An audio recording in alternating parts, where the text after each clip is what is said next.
Revolutionary moments, the old guard used to say, happen when the rulers can't rule in the same old way and the people can't live in the same old way, and you just don't have any choice but to have it.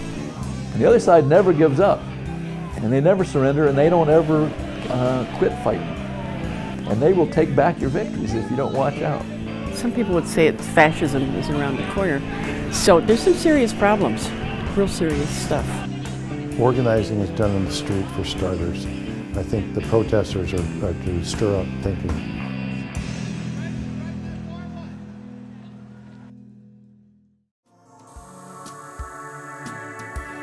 March 20th, 2005, the second anniversary of the Iraq War, my first protest.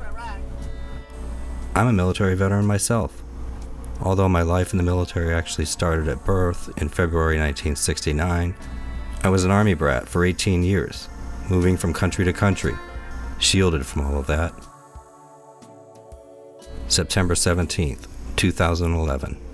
The Occupy Wall Street movement begins right inside New York City's Wall Street financial district. Seattle joins other cities in a growing national solidarity movement that is dubbed the Occupy movement. You like American music? I like American. This protest was different from what I'd been witnessing for the past 7 years. The demographics weren't polarized, and there were many young faces in the crowd. Occupy was a big deal for a while. Or before that, here in Seattle, there was the WTO protest in late 1999, where people were out in the streets and corporate America was on the run.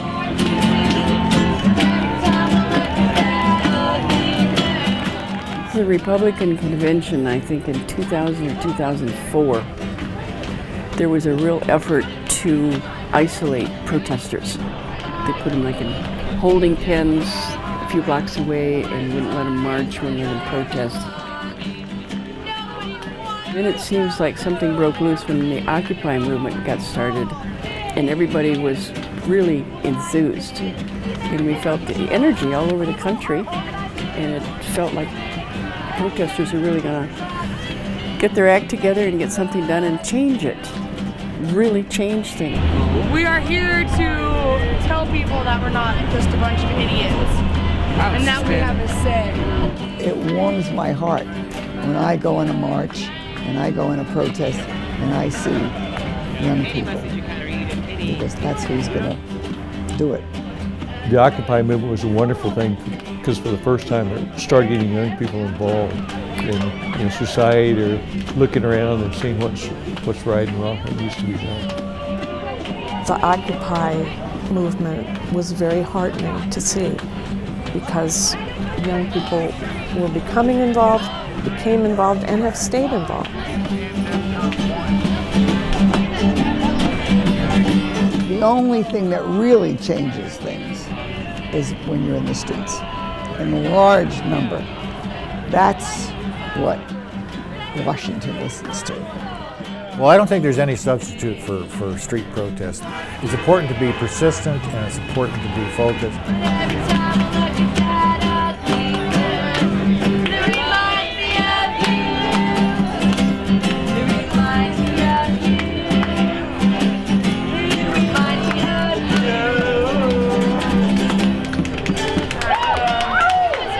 Don't even tell me that there are little black blocs of violent revolution. Egypt did it without it. They were in a far worse situation than we are in now. Yeah. Do not cross that line, otherwise you will basically be cursed. The most pervasive issue raised by everyone with whom I spoke was how the media covers protests. There are glaring omissions from the television viewing audience, especially regarding how the police interact with protesters. Okay, but you being nice to the police. Antagonizing the police. I was pulling out a tear gas incident and they shot me with a rubber bullet to get me back. And I mean, it didn't hurt. It bounced off. I have padding. If anybody comes down here to Occupy, wear padding because it will help. When the Occupy happened, Finally, in the mainstream media, a couple weeks into it, there was police brutality being caught here and there and there, and it began to get a lot of hits on the internet, and the media can't avoid that sort of thing because otherwise they become completely useless.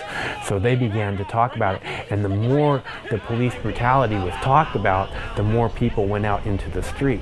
When you see an 83-year-old woman pepper sprayed in downtown Seattle, good job, guys. How does that make any sense to anybody? Thank God for the medics here. That's all I can really say.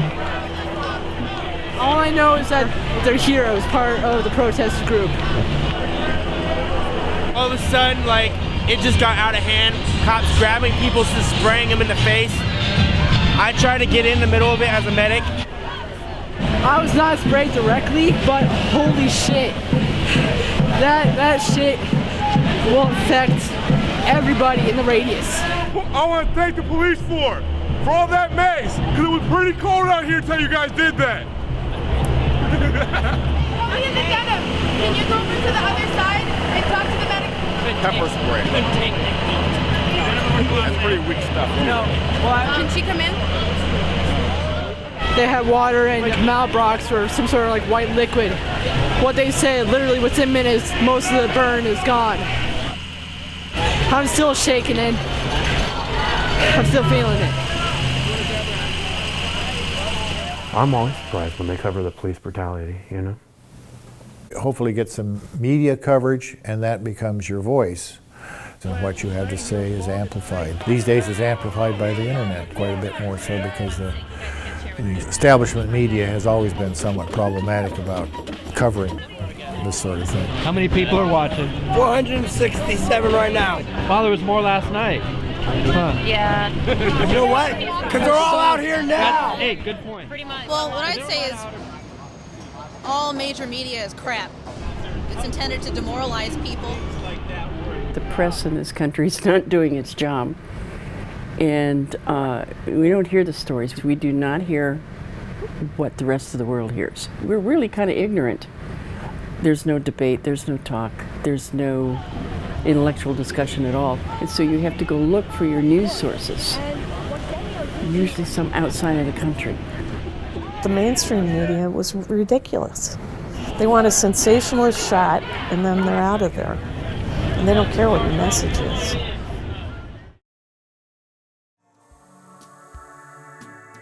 While making this documentary, I talked to longtime protesters and protest groups, including members of the Raging Grannies and Veterans for Peace. I wondered what inspired them to protest. I think the defining moment for me was when George W. Bush was elected, and I realized that I had to do something. So I started going to the protests and the marches and stuff, just simply to get my voice out there. We dress up in our funny costumes and sing, and people love it. Or we'll do what we call guerrilla gigs, and it takes 3, and we have an event that we know about, and we'll just go. Crash it. We've crashed City Hall, signed up, and then we just go up and sing, and they, well, the grannies are here. Read our lips. Thank you very much. Some of the women that have been involved from the beginning of the Seattle chapters have been activists for 50 years. One woman was on the committee to free the Rosenbergs. That's how far back she went. My parents were very politically involved. So I remember going to civil rights demonstrations. I was in college in the Vietnam protest years. I've just always done that stuff. I can't remember a specific incident, but I think it was starting to talk about invading Iraq, and the light bulb kind of went off at, boy, this sounds awfully familiar. It sounds so much like Vietnam. No good can come of this. So that's how I got involved in this organization. The moment that got me in the streets was finally hearing an authority on the Iraq War, that all of the weapons of mass destruction were accounted for. And in spite of that, to every night see my president on the tube lying about it. For me, everything started when I was in the Army. This was 1967. Vietnam War was running hard. I had been raised in a conservative family and had no reason to think that there was anything except do your duty and do it well. There was plenty of controversy about the war. I just hadn't been part of it. I had seen a demonstration, and I had been actually one of the assholes on the other side of the street throwing tomatoes at the demonstrators, before I'd ever joined the Army. And I can't even tell you why I did that. I'm embarrassed to even admit it. When my friends were all wearing peace signs, I was wearing a peace sign that had been modified into a swept-wing bomber, and it said "drop it" on it. I was a little right-wing asshole. I was working on a ward that had paraplegics on it. The fellows that can't move their arms, they can't even turn the page of a book. They can't wipe their own ass. They can't do anything. But they had complete control of their mental faculties. And so they're laying there, 18 years old. Their 17-year-old girlfriend comes in one time and never comes back. It's a bleak-ass situation. It made me decide I had to rethink things. My moment in Vietnam wasn't really a moment to become activist, but it was a moment about what I thought about the war. That was during the Tet Offensive, when we saw a village next to us basically just blown away, including a lot of children, civilians mostly. When I got back to the United States, I went back to school, and I remember being a student at the University of Washington in 1971 when the United States invaded Cambodia, and I said, "You've got to be fucking kidding me." And that was when I actually got physically involved in the anti-war movement. How many of these issues that people are protesting have actually ever been solved? Like, you had all these people anti-war. Where are they now? I've caught myself wondering the same thing. The Occupy movement that had been so fierce during the fall of 2011 seemed to vaporize by the holiday season. It all seemed so overwhelming, and even disenchanting at times. Is protest even effective at all? Are there any words of encouragement to be offered? There's an old political slogan that says, "Create public opinion, seize power." The political process is a lot tied up with creating public opinion. Well, how you do that, well, that's your business.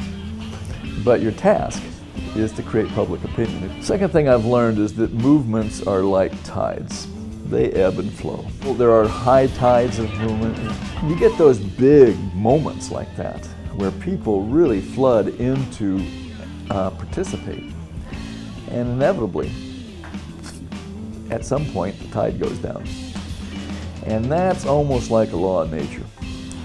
And what happens oftentimes, of course, is that you get everybody in there, all movement activists and all gung-ho, and they're going to build a better tomorrow, whatever that is. And then, at a certain point, you realize that there's fewer and fewer over at the protest, and pretty soon you're just down to a handful of the hardcore. And everybody gets bummed out and goes home. That's understandable. That's built into the system. That's just the way it is. I mean, we don't get to actually choose whether that's good or bad. That's just the way it is. And it's important to understand that that's the way it is, because then you don't have to feel so bad when the tide goes down. Because it also means that the tide's going to come back up again.